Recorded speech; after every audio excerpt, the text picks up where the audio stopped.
এখন দিদিকে বলোটা মুখ্যমন্ত্রীকে বলো হয়ে গেছে।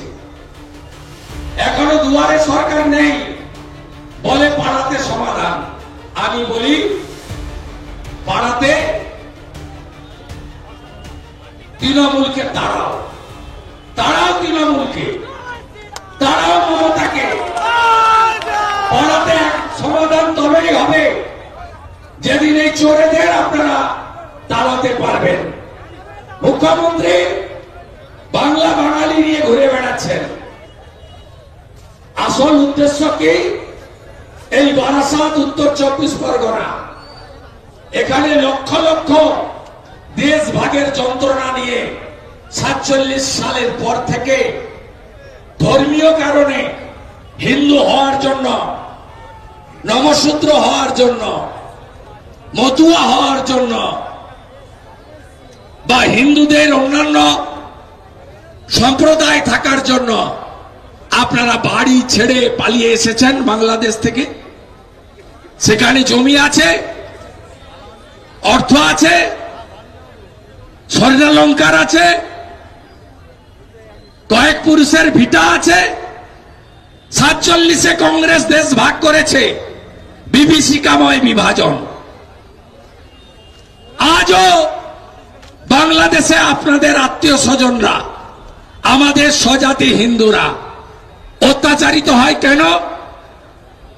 হয় এই কারণে তারা হিন্দু, তারা দেবদেবীতে বিশ্বাস করেন, তারা অমাবস্যা পূর্ণিমা পালন করেন, তারা কার্তিক মাস পালন করেন, তারা শ্রাবণের সোমবার নিরামিষ খেয়ে বাবার মাথায় জল ঢালেন, তারা ধুতি পরেন, মেয়েদের হাতে শাঁখা পলা আছে, ছেলেরা বৈষ্ণবরা শিকা টিকা রাখে, টিকি রাখেন, কপালে তিলক রাখেন, গলায় তুলসী থাকে। তাই আজকে বাংলাদেশে আপনারা উৎপীড়িত হয়ে এসেছেন। কারা উৎপীড়ন করেছে?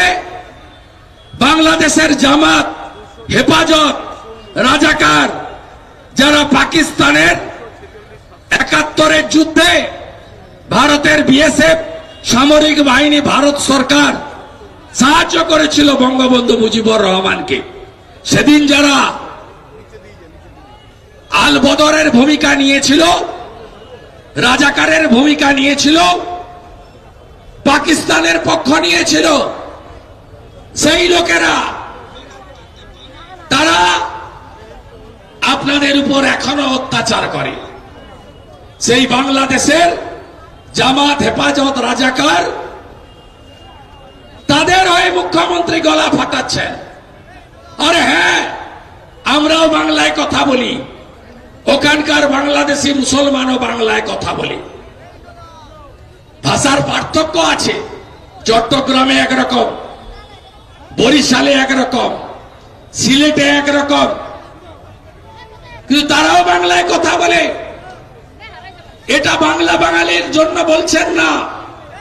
মমতা ব্যানার্জি বাংলাদেশের মুসলমান আর রোহিঙ্গা যারা বার্মা থেকে কক্সবাজারে ছিলেন, কক্সবাজারে এখন মাত্র 1 লাখ আছে, বাকি তো আপনি ঢুকিয়ে দিয়েছেন খালা মমতা। 540 কিলোমিটার বিএসএফ কে আপনি জায়গা দেননি জমি বেড়া করার। কেন জমি দেননি? 2016 সাল থেকে জমি দেন, 1 বছরের মধ্যে বিএসএফ বেড়া করবে। তারপরে যদি কোন অনুপ্রবেশকারী ঢোকে, বাংলাদেশি মুসলমান আর রোহিঙ্গা, আমরা বিএসএফ কে জানতে চাইব। তা আপনি তো বর্ডার খুলে রেখেছেন খালা মমতা। আপনার লোকেরা তো, আপনার দম আছে? বাংলা বাঙালি বড় বড় কথা। ফিরহাদ হাকিমকে তাড়িয়ে দিতে পারবেন পার্টি থেকে? ফিরহাদ হাকিম কি বলেছে কদিন আগে? বলেছে আমি সেদিন খুশি হব যেদিন পশ্চিম বাংলায় 50% লোক উর্দুতে কথা বলবে। আরে কাকে শিখাচ্ছেন বাংলা বাঙালি? এই পার্টিটার জন্ম কে দিয়েছেন? যিনি কাশ্মীরের জন্য আত্মবলিদান করেছেন, ধুতি পাঞ্জাবিতে থাকা আদর্শ বাঙালি। ডক্টর শ্যামাপ্রসাদ মুখার্জি। এই শ্যামাপ্রসাদ মুখার্জি না থাকলে আপনি ভারতে থাকতে পারতেন, এখানে দাঁড়িয়ে পদ্ম ফুল লাগানো গেরুয়া পতাকা নিয়ে বন্দে মাতরম বলতে পারতেন? পারতেন? পারতেন না। 1947-এর 20 জুন স্বাধীনতার আগে ইতিহাস আপনি পাল্টে দিতে পারবেন না মমতা ব্যানার্জি। সেদিন মোহাম্মদ আলী জিন্নাহ কলকাতা চেয়েছিল, গোটা অবিভক্ত বাংলা চেয়েছিল পাকিস্তানে। রুখে দাঁড়িয়েছিলেন স্বামী প্রণবানন্দ, রুখে দাঁড়িয়েছিলেন ডক্টর শ্যামাপ্রসাদ মুখার্জি। তখন ইংরেজের শাসকরা বলেছিলেন বিধানসভা আইনসভা ভোট করুন, রেজুলেশন আনুন, মেজরিটি যা চাইবে তাই করব। ডক্টর শ্যামাপ্রসাদ মুখার্জি 58 জন হিন্দু আইনসভার এমএলএ কে নিয়ে বিধানসভায় রেজুলেশন করলেন, আমরা ভারতে থাকবো। বাঙালি হিন্দুদের হোমল্যান্ড তৈরি হলো। সেই ডক্টর শ্যামাপ্রসাদ মুখার্জি ভারতবর্ষের শিক্ষামন্ত্রী। স্বাধীনতা সংগ্রামে এক দেশ এক নিশান, এক প্রধান এক বিধান 370-35 এর বিরোধিতা করা শ্যামাপ্রসাদ মুখার্জি তৈরি করলেন জনসংঘ, আজকে যার নাম বিজেপি। আপনি আমাদেরকে বলবেন বাঙালিদের পার্টি? যতক্ষণ না পশ্চিমবঙ্গে বিজেপি সরকার হচ্ছে, বিজেপির যে বৃত্ত সম্পূর্ণ হতে পারে না।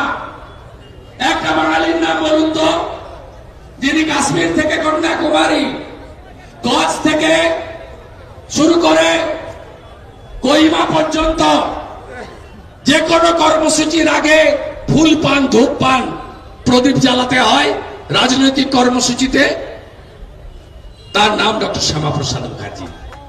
আপনার কাছ থেকে সার্টিফিকেট নিতে হবে, আপনার কাছ থেকে সার্টিফিকেট নিতে হবে। আপনি বলবেন আর শুনতে হবে। আপনি রেড রোডে নামাজের দিন যান, একটা বাংলাতে বক্তব্য রাখেন, আপনি কি ভাবেন সব মুসলমান উর্দুতে কথা বলে? পশ্চিমবাংলার অধিকাংশ মুসলমান বাংলাতে কথা বলে। আপনারা পশ্চিমবঙ্গকে বাংলা স্থান বানাতে চান। পশ্চিমবঙ্গের ডেমোগ্রাফি বদলে গেছে। কখন জাগবেন আপনারা? জাগার সময় এসেছে। আমিও 5 বছর আগে মন্ত্রিত্ব ছেড়ে এই বাংলা বাঙালিকে বাঁচানোর জন্য পিসি ভাইপোর পারিবারিক কোম্পানি থেকে, জিহাদিদের কোম্পানি থেকে বেরিয়ে এসে লাগাতার আপনাদের নিয়ে লড়াই সংগ্রাম করার চেষ্টা করছি বিধানসভার ভিতরে এবং বাইরে। লক্ষ্য একটাই, বাঙালি হিন্দুদের বাঁচাতে হবে। ডক্টর শ্যামাপ্রসাদ মুখার্জি যেদিন পশ্চিমবঙ্গ দিয়ে গেছিলেন, হিন্দুদের জনসংখ্যা ছিল 85%। আজকে আমরা হিন্দুরা 70%-এর নিচে নেমে গেছি। 27 সালে সেন্সাস শুরু হবে, 31-এ সেন্সাসের রেজাল্ট আসবে, সেদিন আমরা 65 হয়ে যাব। আর খালা মমতা আর চোর ভাইপো যদি থাকে, তাহলে 10 বছর পরে আমরা 50%-এর নিচে নেমে যাব। এবং তখন সংবিধান চলবে না, গণতন্ত্র চলবে না, লাল ঝান্ডা নিয়ে ধর্মনিরপেক্ষতা জিন্দাবাদ, যুদ্ধ নয় শান্তি চাই, এসব মিছিল হবে না, সারিয়া কানুন চলবে। তার অপেক্ষায় বাংলা। তাই জনবাদন তৈরি হন। বাংলা বাঙালির সৃষ্টি করা পার্টি, আদর্শ বাঙালির সৃষ্টি করা পার্টি বিজেপিকে পশ্চিমবঙ্গে আনতে হবে। নরেন্দ্র মোদীর উন্নয়নের ছোঁয়া বাংলার প্রান্তে প্রান্তে পৌঁছে দিতে হবে। মমতা বন্দ্যোপাধ্যায় এই যে লোক দেখানো লড়াই, বাংলা বাঙালিদের জন্য নয়, রোহিঙ্গা মুসলমান বাংলাদেশি মুসলমানের জন্য। আর শুনে রাখুন, বাংলাদেশ থেকে ধর্মীয় উৎপীড়নের কারণে আসা আমার হিন্দু বন্ধুরা, আপনারা কেউ অনুপ্রবেশকারী নন, আপনাদের নাম শরণার্থী। ভারতের নাম হিন্দুস্তান। ভারত আপনাকে আশ্রয় দিয়েছে, ভারতে আপনার কোনো ক্ষতি হবে না। তাই নরেন্দ্র মোদীজি, অমিত শাহজি সিএএ এনেছে, কোনো জটিলতায় যাবেন না। আরো ভালো ভালো খবর দেখতে সাবস্ক্রাইব করুন বাংলা হান্টের ইউটিউব চ্যানেল। বাংলা হান্টের আরো খবর দেখতে নজর রাখুন বাংলা খবর মানেই বাংলা হাট।